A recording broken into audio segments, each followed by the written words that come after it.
तो यह प्लेटफॉर्म का रुक्मिणी पब्लिकेशन का टेस्ट सीरीज है। इसमें 15 सेट हैं जो एग्ज़ाम के लिए बहुत ही वीवीआई है।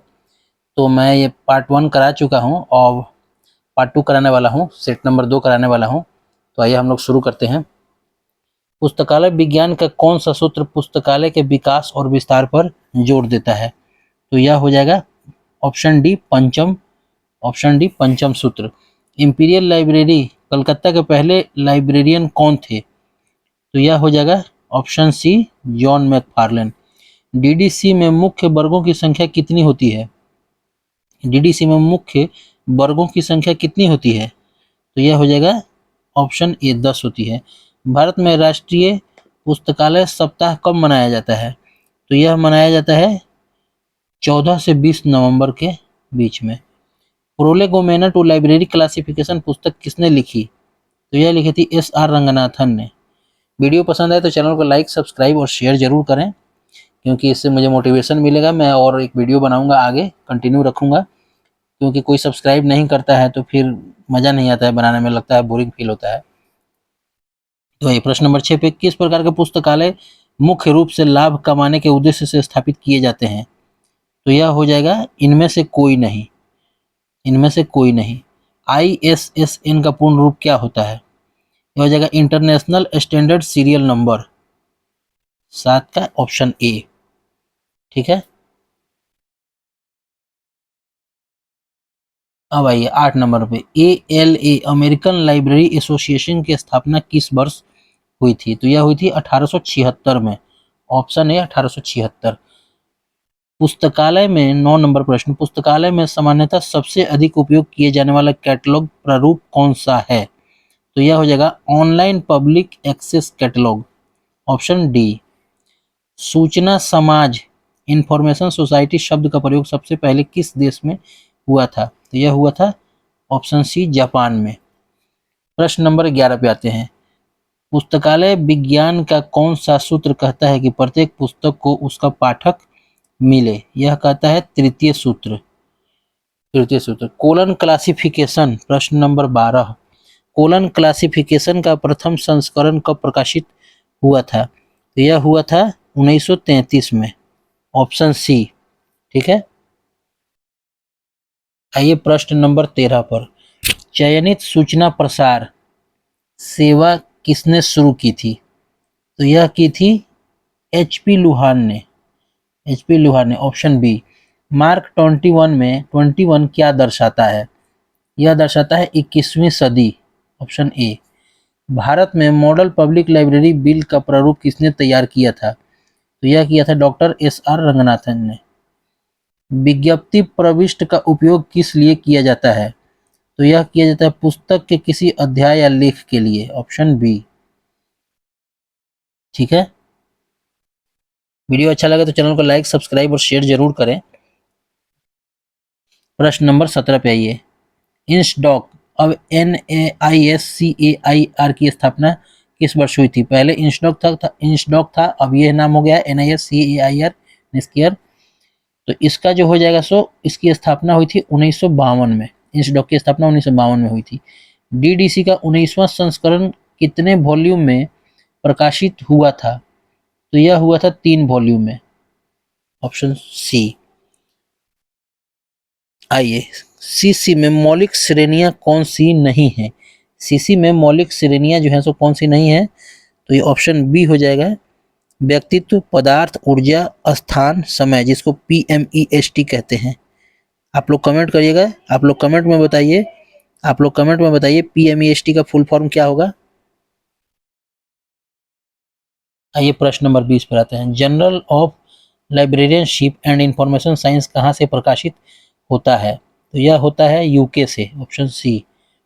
रिलेटिव इंडेक्स किस वर्गीकरण पद्धति की एक महत्वपूर्ण विशेषता है? तो यह हो जाएगा डिवी डेसिमल क्लासिफिकेशन की एक विशेषता है। Relative index DV decimal classification की विशेषता है। पुस्तकालय के संदर्भ में आउटसोर्सिंग का क्या अर्थ होता है? तो यह होता है पुस्तकालय के कुछ कार्यों को बाहरी एजेंसी को सौंपना। Option B. Raja Ram Mohan Roy library foundation का मुख्य उद्देश्य क्या है? RRLF का फुल फॉर्म होता है राजा राम मोहन राय लाइब्रेरी फाउंडेशन का मुख्य उद्देश्य होता है 23 का ऑप्शन सी हो जाएगा, सार्वजनिक पुस्तकालय सेवाओं को बढ़ावा देना। ऑप्शन सी उत्तर हो जाएगा। आइए प्रश्न नंबर 24 पर आते हैं हम लोग। डबलिन कोर क्या है? डबलिन कोर जो है सो एक मेटा डेटा मानक है। Option B. भारत में एमलिब साइंस कोर्स शुरू करने वाला पहला विश्वविद्यालय कौन सा था? तो यह था दिल्ली विश्वविद्यालय ने सबसे पहले एमलिब चाहे पीएचडी कोर्स कहिए। वर्ल्ड ऑफ लर्निंग क्या है? वर्ल्ड ऑफ लर्निंग क्या है? 26 का हो जाएगा सी। एक अंतर्राष्ट्रीय संस्थाओं की निर्देशिका है। Option C. Browne charging system किससे संबंधित है? तो यह हो जाएगा पुस्तक के आदान प्रदान सर्कुलेशन से संबंधित है। नेटवर्क टोपोलॉजी का संबंध किससे है? यह हो जाएगा कंप्यूटर नेटवर्क की संरचना से। नेटवर्क टोपोलॉजी का संबंध है कंप्यूटर नेटवर्क की संरचना से संबंधित है। आइए प्रश्न नंबर 29 पर आते हैं। यूडीसी का पहला पूर्ण अंग्रेजी संस्करण कब प्रकाशित हुआ था? यूडीसी का पहला पूर्ण अंग्रेजी संस्करण कब प्रकाशित हुआ था? तो यह हुआ था 1943 में। ऑप्शन बी 1943 में हुआ था। प्रश्न नंबर 30 देख लेते हैं। National digital library of India NDLI परियोजना किसके द्वारा विकसित की गई थी? तो यह हुई थी आईआईटी खड़गपुर के द्वारा। Option A. आइए 31 नंबर पे। शोध गंगा क्या है? शोध गंगा जो है सो भारतीय शोध प्रबंधों का भंडार है। Option B. यूजीसी विश्वविद्यालय अनुदान आयोग की स्थापना किस वर्ष हुई थी? यूजीसी का फुल फॉर्म होता है यूनिवर्सल ग्रांट कमीशन। इसका हो जाएगा 1956 में हुआ था यह, संवैधानिक निकाय के रूप में। संवैधानिक निकाय के रूप में। सीसीसी क्लासिफाइड कैटलॉग कोड का 5वां संस्करण कब प्रकाशित हुआ? 5वां संस्करण कब प्रकाशित हुआ था? 1964 में। Option C. Calcutta public library की स्थापना किस वर्ष हुई थी? कलकत्ता पब्लिक लाइब्रेरी की स्थापना जो हुई थी सो इसमें से हो जाएगा 1836 में। ट्रंकेशन तकनीक का उपयोग किसमें किया जाता है? ट्रंकेशन तकनीक जो है जिसका उपयोग किया जाता है इसमें हो जाएगा ऑप्शन बी डेटाबेस खोज के लिए। डेटाबेस की खोज के लिए किया जाता है। आइए प्रश्न नंबर 36 पे आते हैं। बौद्धिक संपदा अधिकार में क्या शामिल नहीं है? बौद्धिक संपदा अधिकार में क्या शामिल नहीं है? तो इसमें हो जाएगा सेंसरशिप शामिल नहीं है। Option D. बाकी कॉपीराइट पेटेंट ट्रेडमार्क ये सभी शामिल है, सेंसरशिप शामिल नहीं है। डीडीसी में फॉर्म डिवीजन को अब क्या कहा जाता है? डीडीसी में फॉर्म डिवीजन को अब क्या कहा जाता है? तो यह कहा जाता है standard sub division. Option B. पुस्तकालय कर्मचारियों के लिए आचार संहिता क्यों महत्वपूर्ण है? पुस्तकालय कर्मचारियों के लिए आचार संहिता जो है सो व्यावसायिक आचरण और मूल्यों को बनाए रखने के लिए। Option B. Library legislation handbook to Madras library act नामक पुस्तक किसके द्वारा लिखी गई है? यह लिखा गया है डॉक्टर एस आर रंगनाथन के द्वारा। ठीक है, तो आइए अब हम लोग प्रश्न नंबर 40 पर आते हैं। फैसेट सीक्वेंस का सिद्धांत किसने दिया? फैसेट सीक्वेंस का सिद्धांत जो है सो किसने दिया था? यह दिया था एस आर रंगनाथन ने। सीसी में दिया था पीएमईएसटी जो होता है उसके लिए। एएलए का मुख्यालय कहाँ स्थित है? अमेरिकन लाइब्रेरी एसोसिएशन जो है जिसका मुख्यालय जो है सो शिकागो में स्थित है। ऑप्शन सी। ऑप्शन सी हो जाएगा। आइए प्रश्न नंबर 42 पर। एल्म एल्मनेक में किस प्रकार की जानकारी होती है? एल्मनेक जो होता है उसमें किस प्रकार की जानकारी होती है? तो इसका हो जाएगा कैलेंडर, खगोलीय डेटा और सांख्यिकी आदि की जानकारी होती है। विश्वविद्यालय पुस्तकालयों के लिए यूजीसी की लाइब्रेरी कमेटी 1957 के अध्यक्ष कौन थे? तो इसका हो जाएगा डॉक्टर एस आर रंगनाथन इसके अध्यक्ष थे। ब्रिटिश नेशनल बिब्लियोग्राफी का प्रकाशन कब शुरू हुआ था? तो यह हुआ था 1950 में। पुस्तकालय विज्ञान का कौन सा सूत्र मुक्त द्वार प्रणाली का समर्थन करता है, ओपन एक्सेस का समर्थन करता है? तो यह हो जाएगा तृतीय सूत्र। आइए प्रश्न नंबर 46। ग्रीन स्टोन क्या है? यह जो है एक open source digital library software है। ठीक है, प्रश्न नंबर 47 पर आइए। हैंडबुक किस प्रकार का सूचना स्रोत है? हैंडबुक जो है सो किस प्रकार का सूचना स्रोत है? तो यह हो जाएगा द्वितीयक सूचना स्रोत है। हैंडबुक जो है सो द्वितीयक सूचना स्रोत है। कभी कभी ये जो आप लोगों को लगता होगा कि वीडियो हिल रहा है, तो मेरे पास उस तरह का सेटअप नहीं है, स्टैंड जो है सो उस लेवल का नहीं है, तो मोबाइल को टच करने पर कभी कभी हिल जाता होगा, तो इसके लिए आप लोग थोड़ा सा एडजस्ट करिएगा। जब उस लेवल पे पैसा होगा तो डिजिटल बोर्ड पे भी आगे काम होगा। आइए प्रश्न नंबर 48 पर, खुदा बख्श ओरिएंटल पब्लिक लाइब्रेरी कहाँ स्थित है? तो यह जो है सो हमारे पटना में स्थित है, बिहार की राजधानी। रंगनाथन के अनुसार संदर्भ साक्षात्कार रेफरेंस इंटरव्यू के कितने चरण होते हैं? इसके होते हैं 4 चरण। रंगनाथन जी के अनुसार संदर्भ साक्षात्कार के 4 चरण होते हैं। प्लेजरिज्म का अर्थ क्या है? इसका अर्थ होता है किसी और के काम को अपने नाम से प्रस्तुत करना। किसी और के काम को अपने नाम से प्रस्तुत करना को बोलते हैं प्लेजरिज्म। प्रश्न नंबर 51 पे देखिए, PERT programme evaluation and review technique का उपयोग पुस्तकालय में किसके लिए किया जाता है? तो यह किया जाता है परियोजना प्रबंधन के लिए, प्रोजेक्ट मैनेजमेंट। विद्यामित्र क्या है? विद्यामित्र जो है सो, विद्यामित्र क्या है? इसमें होगा ऑप्शन बी, एकीकृत ई कंटेंट पोर्टल है। अगर आप लोगों को कोई भी उत्तर गलत लगे तो जरूर कमेंट करें, उस पर एक बार रिव्यू किया जाएगा। और वीडियो अच्छी लगे तो चैनल को लाइक, सब्सक्राइब और शेयर जरूर करें। प्रश्न नंबर 10 हम लोग 53 पर आते हैं। कटर की rules for a dictionary catalogue कब प्रकाशित हुई? यह प्रकाशित हुआ था, ऑप्शन ए हो जाएगा 1876 में। 1876 में प्रकाशित हुआ था। आइए प्रश्न नंबर 54 पर आते हैं। बायोग्राफी ऑफ ऑटोबायोग्राफी, बायोग्राफी और ऑटोबायोग्राफी में मुख्य अंतर क्या है? बायोग्राफी और ऑटोबायोग्राफी में मुख्य अंतर क्या है? तो इसका हो जाएगा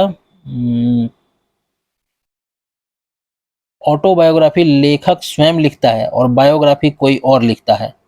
ऑटोबायोग्राफी लेखक स्वयं लिखता है और बायोग्राफी कोई और लिखता है। इंटर लाइब्रेरी लोन किस सिद्धांत पर आधारित है? तो यह हो जाएगा पुस्तकालय सहयोग और संसाधन सहभागिता पर आधारित है, ऑप्शन बी। वर्ल्ड कैट किसका उत्पाद है? वर्ल्ड कैट जो है किसका उत्पाद है? OCLC का उत्पाद है। DDC में फिनिक्स शेड्यूल का क्या अर्थ है? DDC में फिनिक्स शेड्यूल जो है इसका क्या अर्थ है? तो इसका हो जाएगा एक पूरी तरह से नया और पुनर्गठित शेड्यूल, एक पूरी तरह से नया और पुनर्गठित। आइए 58 पर हम लोग आते हैं। करंट कंटेंट्स किस प्रकार की सेवा का उदाहरण है? करंट कंटेंट किस प्रकार की सेवा का उदाहरण है? तो यह सामयिक जागरूक सेवा का उदाहरण है, ऑप्शन ए। पुस्तकालय में वीडिंग आउट या संग्रह छटाई का क्या अर्थ है? इसका हो जाएगा अनुपयोगी या क्षतिग्रस्त पुस्तकों को संग्रह से हटाना। ई बुक क्या होता है? ई बुक क्या है? 60 प्रश्न में यह हो जाएगा इलेक्ट्रॉनिक रूप में उपलब्ध पुस्तक। बुलियन ऑपरेटर्स एंड और नोट का उपयोग किसमें होता है? सूचना खोज में होता है, ऑप्शन सी। अब आइए हम लोग आते हैं प्रश्न नंबर 62 पर, 62। FID का पूर्ण रूप क्या था जब इसे भंग किया गया? जब इसे भंग किया गया तो इसका ऑप्शन बी हो जाएगा international federation for information and documentation. आइए प्रश्न नंबर 63 पर आते हैं। CC में एंटीरियोराइजिंग कॉमन आइसोलेट का प्रयोग किसके पहले होता है? तो यह हो जाएगा स्पेस फैसेट के पहले होता है। भारत में पुस्तकालय विज्ञान का जनक किसे माना जाता है? भारत में पुस्तकालय विज्ञान का जनक माना जाता है डॉक्टर SR रंगनाथन जी को। पेरिस प्रिंसिपल्स 1961 किससे संबंधित है? तो यह हो जाएगा ऑप्शन बी पुस्तकालय सूचीकरण से, कैटलॉगिंग प्रिंसिपल्स से।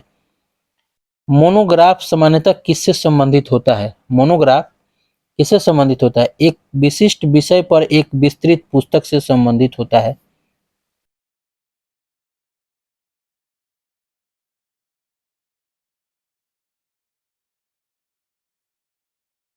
प्रश्न नंबर 67।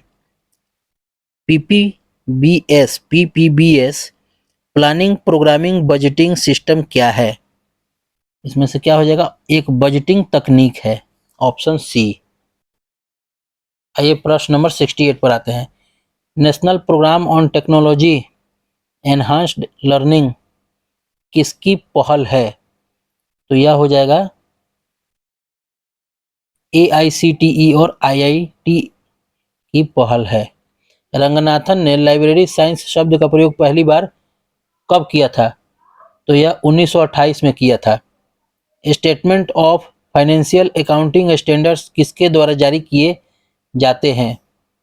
तो यह option C financial accounting standard board के द्वारा, FASB के द्वारा। डॉक्यूमेंटेशन वर्क का उद्देश्य क्या है? डॉक्यूमेंटेशन वर्क जो है उसका उद्देश्य होता है सूचना का संगठन और प्रसार। Option A. ऑथर मार्क किस प्रणाली का हिस्सा है? तो यह हो जाएगा option A cutter author marks. 73 पर आइए। पुस्तकालय में ओरिएंटेशन प्रोग्राम किसके लिए आयोजित किया जाता है? तो यह नए पाठकों या उपयोगकर्ताओं के लिए। ऑप्शन बी हो जाएगा। Z39.50 क्या है? Z39.50 जो है सो क्या है? तो यह ऑप्शन बी हो जाएगा। एक नेटवर्क प्रोटोकॉल जो डेटाबेस खोज और पुनर्प्राप्ति को सक्षम बनाता है। प्रश्न नंबर 75।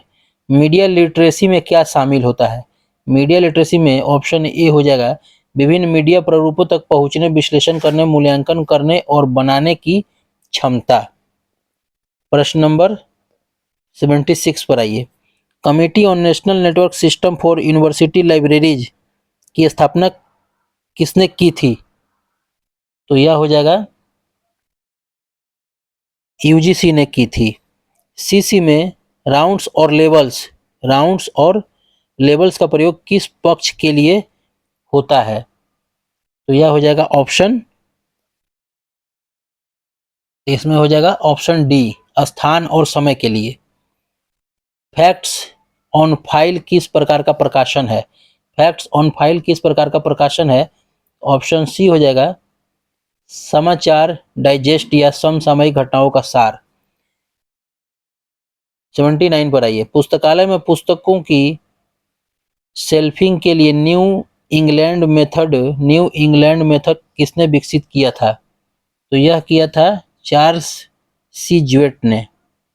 वर्ल्ड डिजिटल लाइब्रेरी किसकी एक परियोजना है? तो यह हो जाएगा ऑप्शन है यूनेस्को और लाइब्रेरी ऑफ कांग्रेस की। प्रश्न नंबर 81 पर आइए। सिमेंटिक वेब का विचार किसने प्रस्तुत किया था? तो यह किया था टिम बर्नर्स-ली ने। कहानी सुनाना पुस्तकालय की किस प्रकार की सेवा का हिस्सा है? तो यह हो जाएगा ऑप्शन बी प्रसार सेवा। आइए प्रश्न नंबर 83 पर आते हैं। AACR 2R में R का क्या अर्थ है? इसका अर्थ हो जाएगा रिवाइज्ड। AACR 2R में R का क्या अर्थ है? तो रिवाइज्ड। प्रश्न नंबर 84। स्टैंडर्ड किस प्रकार का सूचना स्रोत है? स्टैंडर्ड जो है सो किस प्रकार का सूचना स्रोत है? तो ऑप्शन डी ए और बी दोनों हो सकते हैं, प्राथमिक और द्वितीयक है स्टैंडर्ड। क्लासिफाइड कैटलॉग में प्रविष्टियां किस क्रम में व्यवस्थित होती हैं? क्लासिफाइड कैटलॉग में प्रविष्टियां किस क्रम में व्यवस्थित होती हैं? तो ये ऑप्शन सी हो जाएगा वर्गीकरण संख्या कॉल नंबर के अनुसार। भारत में कॉपीराइट की अवधि लेखक की मृत्यु के बाद कितने वर्ष तक होती है? यह हो जाएगा 60 वर्ष तक। DDC का कौन सा संस्करण मानक संस्करण के रूप में जाना जाता था? मानक संस्करण के रूप में जाना जाता था, तो 15वां संस्करण को मानक संस्करण के रूप में जाना जाता था। आइए प्रश्न नंबर 88 पर। नॉलेज मैनेजमेंट में मुख्य रूप से क्या शामिल होता है? इसमें हो जाएगा ऑप्शन बी संगठन के ज्ञान संपदा को पहचानना, बनाना, साझा करना और उपयोग करना। ठीक है। प्रश्न नंबर हम लोग आते हैं 89 पर।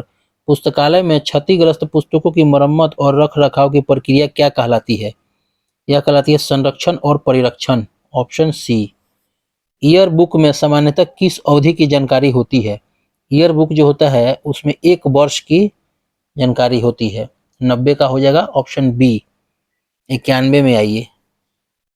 DESIDOC defence scientific information and documentation centre किस संगठन से संबंधित है? तो यह डीआरडीओ से संबंधित है। 91 का ऑप्शन बी हो जाएगा। सीसी के छठे संस्करण में कितनी मौलिक श्रेणियां हैं?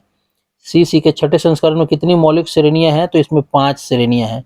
PMEST। आइए प्रश्न नंबर 93 पे आते हैं। RSS फीड्स का उपयोग पुस्तकालय के लिए कर सकते हैं। इसमें ऑप्शन ए हो जाएगा, नई सूचनाओं और अपडेट्स को स्वचालित रूप से वितरित करने के लिए। 94 पर आइए। एक्सेशन रजिस्टर पुस्तकालय में क्या दर्ज करता है? एक्सेशन रजिस्टर पुस्तकालय में क्या दर्ज करता है? तो इसका हो जाएगा 94, इसका हो जाएगा ऑप्शन सी। 94 का सी हो जाएगा, पुस्तकालय में प्राप्त सभी पुस्तकों का अस्थायी रिकॉर्ड। साइंस साइटेशन इंडेक्स किसके द्वारा प्रकाशित किया जाता है? तो हो जाएगा यूजिन गारफील्ड के द्वारा प्रकाशित किया जाता है। ILA बुलेटिन का वर्तमान नाम क्या है? इसका हो जाएगा ऑप्शन बी। ILA बुलेटिन का नाम बदल गया है, journal of Indian library association, JILA। आइए अब 97 पे आते हैं। UDC में सामान्य सहायक को दर्शाने के लिए किस प्रतीक का प्रयोग किया जाता है? तो यह हो जाएगा ऑप्शन सी, विभिन्न प्रतीक जैसे कोष्टक, उद्धरण चिन्ह आदि। 98 पर आइए। मैस्लो का आवश्यकता पदानुक्रम सिद्धांत पुस्तकालय प्रबंधन के किस पहलू से संबंधित है? ऑप्शन सी, कर्मचारी अभिप्रेरण से संबंधित है। 99 पर आइए। कंसोर्टियम फॉर एजुकेशन कम्युनिकेशन किसकी एक संस्था है? तो यह हो जाएगा ऑप्शन बी, UGC की एक संस्था है। अब आइए 100 नंबर प्रश्न पे हम लोग आते हैं। DRTC की स्थापना किसके द्वारा और कब की गई थी? DRTC की स्थापना की गई थी ऑप्शन ए, SR रंगनाथन और PC महालनोबिस के तत्वाधान में 1962 में की गई थी। बहुत बहुत धन्यवाद। वीडियो को पूरा जरूर देखें, ये बहुत ही VVI सब प्रश्न है, और अच्छा लगे तो चैनल को लाइक, सब्सक्राइब और शेयर जरूर करें। बस एक मोटिवेशन मिलेगा, बाद बाकी सब्सक्राइब करने से आपको तो कोई पैसा नहीं लग रहा है। यही होगा कि मैं आगे और वीडियो बनाऊंगा, जिससे सभी को धन्यवाद हो, सभी को बहुत ज़्यादा हेल्पफुल होगा इस वीडियो से लाइब्रेरी में। Thank you.